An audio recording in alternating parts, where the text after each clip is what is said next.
It's Barack Obama's first day in office, full day, and I am, of course, adulated.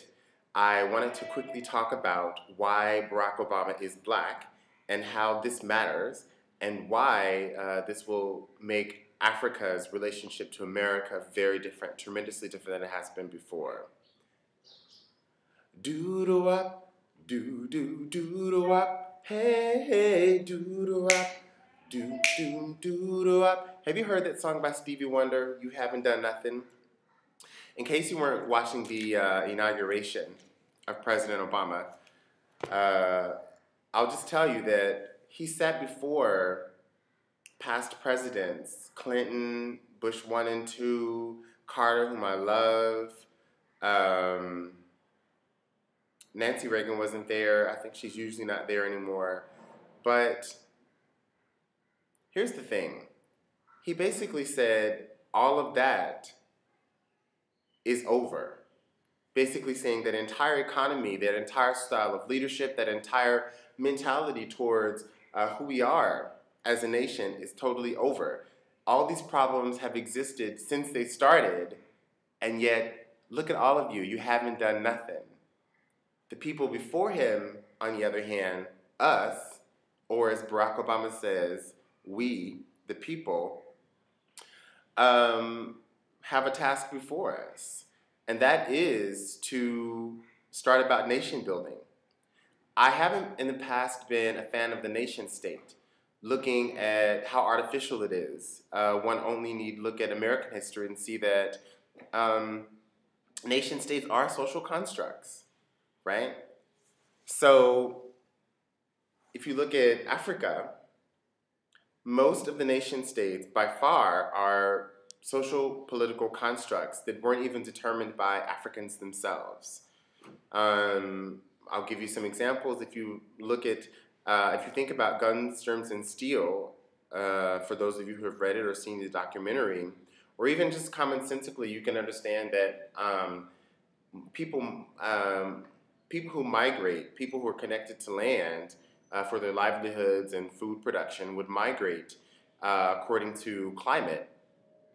And they would stay in a similar climate because they'd also find that the crops that they're accustomed to harvesting, be it as hunters-gatherers or even as elementary cultivators, they would find in a similar climate zone. So this would be east-west and not north-south because, of course, as you move north and south, you change climate zones much more quickly than you would over a range of east-west, which would more so be affected by the topography. And so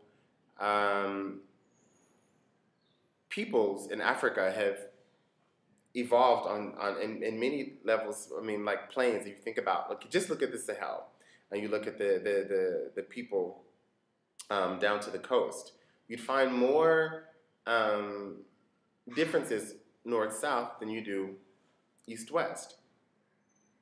And so then you look at all of the borders from Cameroon, Nigeria, Benin and Togo, Ghana, Ivory Coast, on over to Guinea, all through Senegal. I mean, all along this coast, you find cultural similarities. People spread. Crops spread, ways of life spread that way. And so this is something, there are certain things about Africa that one has to understand in order to regard it, because Africa is different from the West.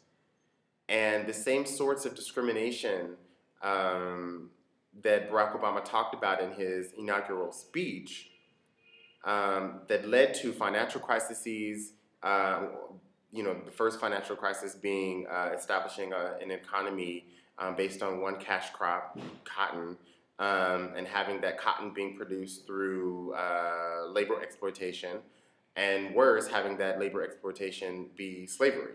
So on all of those planes, just that economy, the entire American economy, was based on what grew from that.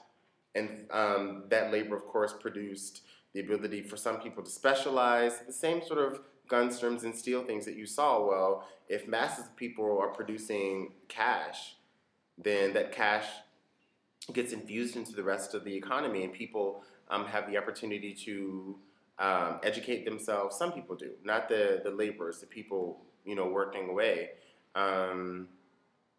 But you have, research universities, you have private industries that produce more and more specialized products for the people to consume with all of this money that's in the economy. So, the Industrial Revolution was a different kind of economy, but based on this very concept of labor exploitation.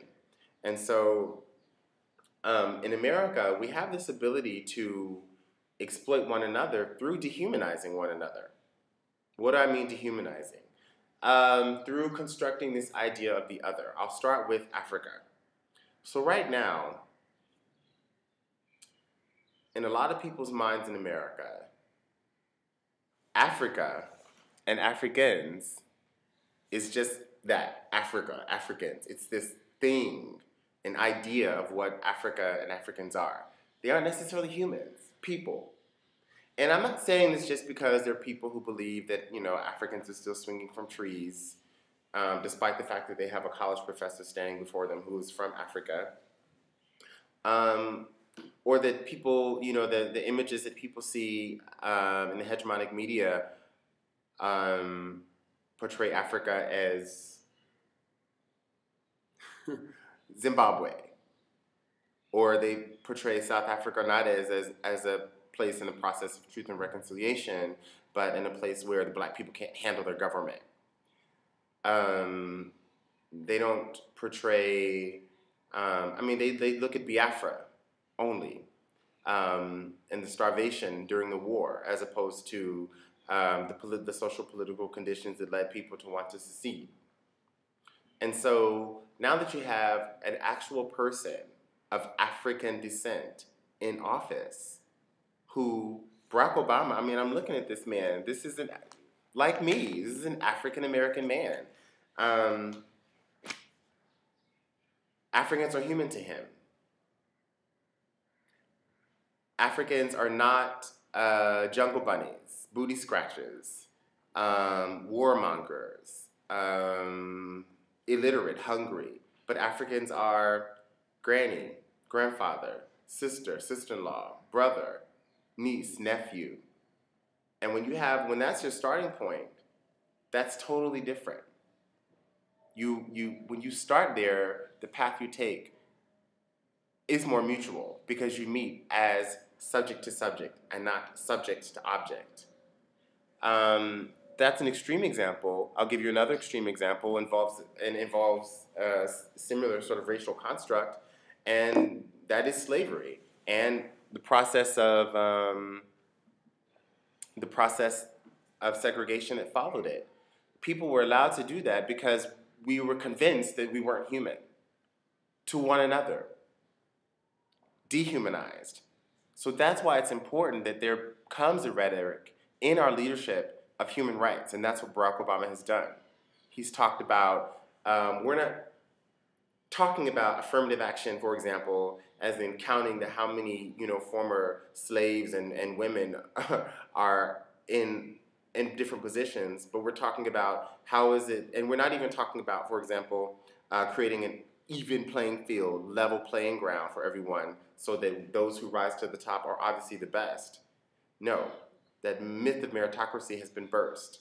What we're saying is we have a responsibility to provide for one another, plain and simple.